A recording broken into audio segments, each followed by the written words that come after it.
Greetings, ladies and gentlemen, and welcome to this latest edition of Tales from Outer Space, where I take stories from across the internet and read them for your entertainment. This particular story is called Conversation Between Death and a Stranger, written by Stumpy-JIm. Death came to the stranger, pale and tall, his visage stony and stiff. Kneeling and meeting his eyes, Death spoke, his voice calm, soothing, warm, and even musical. "My friend, your end has come. Soon you'll pass on to the next world, where peace will greet you. But first, might I ask you one thing?" The stranger looked into Death's eyes, glassy and cool as the river water. Opening his mouth and closing it once more, he turned, staring towards the endless corridor from which he came. "Death, ask anything at all." Death nodded slowly and wet his lips and cleared his throat. "Is there anything you regret about your life?" "Anything at all." Turning back to Death, the stranger sighed and rubbed the back of his head. "That's an odd question to ask, don't you think?" "Yes, I would think so, but you didn't allow me to ask you anything, so then why not answer it?" The stranger chuckled. "I suppose you have me there. I suppose all I'm doing is just delaying the inevitable." Death remained silent for a time, then rose, changing the environment to a cozy little cottage. The fireplace was burning, the moon was high in the sky, cushioned chairs seated just off to the side of one another. Death gathered his robes and sat, gesturing to the other chair beside him. "Would you like to sit?" The stranger hesitated for a moment. Striding to the chair, he seated himself and sighed with delight. "This feels nice. It does." "Thank you." Death's lips curled into a slight smile that was warmer than even the fire. "Sometimes, when I want to be alone or to think of something, I come here. Simplistic, uncomplicated, quiet places are often great places to reflect.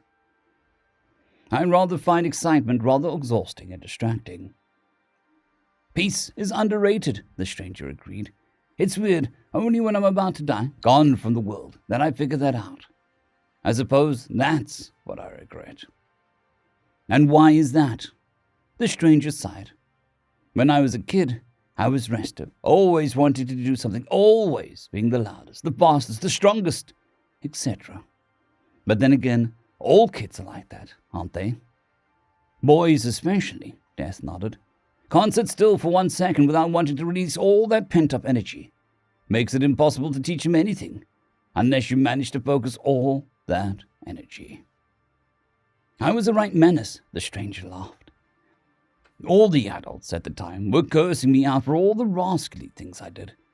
Times where I made people run after me for stealing one thing or another, or when I pulled a particularly vicious prank. I made girls scream at me for my stupid little jokes and picked fights with more boys than anyone else." Yes, Death nodded and leaned back into his chair. Rambunctious. The stranger smiled and rubbed his chin. "That's a good word, rambunctious. Rambunctious. I like it. Sums it up pretty well, I think." "I meet plenty of people that met that requirement," Death continued. "Just when I appear, most of the energy comes when they realize who I am. They scream and beg and threaten and bargain. But in the end, they accept it begrudgingly. Others become glum and despondent, losing all energy they had before. Sometimes, like you, people finally feel calm, like they can just rest. I like those people the most. I've had my best conversations with those types." "It does seem nice just to lay it all out there like this." The stranger sighed and rubbed the back of his neck. "I suppose after a while, the village just seemed to be fed up with me and just didn't bother anymore. I was fine with that, really. So it's all good. After that, I was a feral kid until a bunch of wrinkly old gits came along, pointed at me, and declared me a hero of the human world." "Oh, a famous hero. I haven't seen one of you lot since a long time ago. I believe about 10 or so generations, but then he wasn't like you, no. He became so depressed. He couldn't believe that he would ever die. Most heroes think that they are invincible, until that one little slip. One stray arrow, just a deep enough nick of a sword, one unlucky stab in the gut. Then they're dead. Death stroked his chin, inclining his head. So, what was it like? The stranger struggled. I don't know what to say, just that there was a lot to do and no time to do it. The training was brutal, I tell you, working almost like 14 hours a day, using weapons, dodging this and that, learning to use magic, learning languages, learning plants and history. Over 20 different teachers and tutors. Every day was exhausted and battered and bruised, only for it to repeat the next day. Sure, I tried to escape, but every escape attempt was a failure. And the weird thing was that they never seemed angry that I tried, more like disappointment that I'd failed. I spent years doing the task until the day came when I was old enough to go at it on my own. 14 hours a day, Death huffed in disbelief. That sounds positively daft. Were they trying to kill you? I survived, didn't I? Death raised an eyebrow. The stranger narrowed his eyes and sighed. Right. I'm talking to Death. Yes, you are, Death nodded. Well, you did technically survive the training. I'd say that you were being led to a place where ultimately led to your death, and you meeting with me, Death. Right. No, of course, the stranger rubbed the back of his neck. Well, after that, I was sent out and I slew my first monster. A were-creature, with tusks and a hard hide, like a boar. I was celebrated by the people when I came back, naturally. Being pretty young and virile, I caught the attention of several girls. I had my fun, lots of fun, then moved on. You still had a lot of energy to burn then? A surplus, the stranger laughed. The number of bastards I have must be countless by now, considering that I had been with a lot of women. I do wonder if they are fine. I really do. I guess I never thought about them, considering that I was so busy running about, doing everything to fix the world's problems. Fatherhood is hard, from what I understand. Death drummed his fingers on his chair arm. Many fathers I have met, many fathers worked themselves ragged for their children. Many fathers lazed about. Many fathers knew not that they were fathers. Many fathers wish they never were fathers. Other fathers resent having to be fathers to children that aren't even theirs. The stranger was thoughtful for a moment, turning to the crackling fire. Well, I never had a chance to be one, did I? No, dying young, no matter who you are, is always tragic. Especially when they are a little older than their first years of cognitive awareness and memory acquisition. Death shook his head. A real shame. I know, the stranger nodded. Sometimes seeing a kid getting hurt or killed just boils my blood, you know. I lost my cool plenty of times and went berserk, rampaging and killing all that got in my way. Yes, there were plenty of people I swept up during those frenzies of yours. Death drew his lips tight. They weren't too happy, let me tell you. Sorry, the stranger said, with a meek scratch of the chin. Well, it's not like the massacres aren't the uncommon thing in the world, so I don't hold it against you. I suppose that's true. Dark, but true. But continue, please. The stranger shifted in his seat, scratched his back and sighed. Well, I met some people, went on several adventures, then saved the world. I would go into detail, but nothing eventful or noteworthy happened, other than saving the world. When I was done, I reported to the clergy. I was congratulated and dismissed. Was that all? Yeah. They didn't do anything else. They just went about their day, as if I was never even there. Just a stranger. A stranger that saved the world. And thousands of people before saving the world, too. Odd that they'd do nothing for you. One might think that after you did so much, that they would be over the moon to please you. But then again, they might have been thinking that they had already did so much for you, including the training, housing, feeding, and whatever else they provided you, on top of your more than stellar reputation for saving multiple cities, towns, villages, and hamlets. Well, anyway, I roamed for a bit, wanting adventure and to do more heroics and great deeds to further increase my reputation. So that's what I did. I roamed about. Became a mercenary and did odd jobs for people for odd prices. Eventually, I received a contract to raid some castle from a terrified little village, worried about the strange monsters that came out at night to attack and abduct the locals.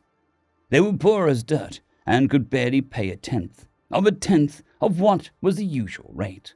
But I thought, you know what? I think I'll do them a favor. I was a hero that saved the land, so it couldn't hurt to do things without getting paid now and then. So that's what I did. I just smiled and left for the castle. Then you arrived at the castle. What was it like? I mean, what was going through your head as you were walking through there? Dusty, old, filled with cobwebs, the stranger grunted, scratching his chin. That's what I thought would be the case. As it turned out, no. It was quite lavish, prim, tidy, bright, and well-maintained. Candles burned bright in every hallway. Never once did I see a shadow. It seemed that it should have been teeming with butlers, maids, chefs, guards, sycophants, all nobles great and minor, scribes, children, and an emperor and his empress. But it was just empty, as if maintained by ghosts or the specters of the previous inhabitants. I spent many hours exploring, delving and poking around, wondering what exactly I could dig up about where the villages were. I climbed the highest of spires, peeking out to the vast valleys before me, where the wind blew always, descending into the bowels of the castle, deep into the dungeon, where I saw an ancient crypt that housed empty alcoves, where casks or ashes should have been placed. I went to the furthest west and east and south. I looked everywhere, but I found nothing. What an odd castle, very. And it was all a very bright castle, where candles could be seen nearly everywhere. Yes, not one dark spot I saw, not one. Then why were you in that corridor I found you then? Pausing, the stranger drummed his fingers on the arm of his chair, and as he narrowed his eyes, he stroked his chin. It took me several days, but I eventually found a weird door on the wall near the kitchen. I say weird because from where the kitchen was, the door would have led straight out over the cliffside and into the rocks below. What was stranger still was that I searched that kitchen before, twice. Yet this was the time where I saw the door. The door was made of some strange brass material. I say strange because sometimes it would pulse unusually. I want to say like a heart, but it was slow and measured. I walked up to it, clasped the handle that was shaped like a claw, pulled it open, and stared into a dark corridor. It was impossible. Such a thing shouldn't be possible. I knew magic could do much, but the creation of an impossible space that defies all common magical law, even the forbidden, darker magic, can't make such things happen, and they can do almost anything. So, against my better judgment, I went in. I walked and walked and walked. I lost time. I saw nothing of note, heard nothing, smelled nothing. Then you came and somehow I died. As the story was wrapped up, Death stroked his chin in thought. Strange. Was there anything else about the door that you can remember? Any detail at all? The stranger shook his head. Well, that is quite the mystery. Death nodded and tapped his leg. I would look into it myself, but unfortunately I'm a very busy person, and so many people die every day, that if I were to look into every possible strange death, spirits would linger on for far too long, and strange creatures might pop up. That's fair, I suppose. The stranger leaned on a hand, staring at the fire. Then why take time out to talk to me then? Why not just risk me off and continue the job? I can do this to people because it doesn't affect real time. Time only ever passes when I'm in the mortal world. So what I do is simply pop into the mortal realm, take who I want out of the mortal world, place them where they need to be, taking however long I need to do so, then I pop out back into the mortal world. I suppose that makes sense, the stranger hummed to himself. Before I go to wherever I'm supposed to go, can I just sit here for a while? I want to enjoy this peace. Well, you deserve it. The stranger stared at the window. Can you make it rain outside? Sure, Death nodded. raising his hand only to hesitate for a moment. How heavy do you want it, with or without lightning? Heaviest do you have an occasional striking down with the lightning? Understood. Death waved his hand. A pitter-patter of rain fell, turning into a roar. The sky splashed, followed by a roll of thunder. The two sat in their seats, relaxed, calm, and at peace. End of story. I would just like to thank the T5 supporters: Bushmaster 117, Casper Arnholtz, Drexzoon WRE, Elijah Silvercross, Gray, John Carrington, and Severin Cerberus. Thank you very much.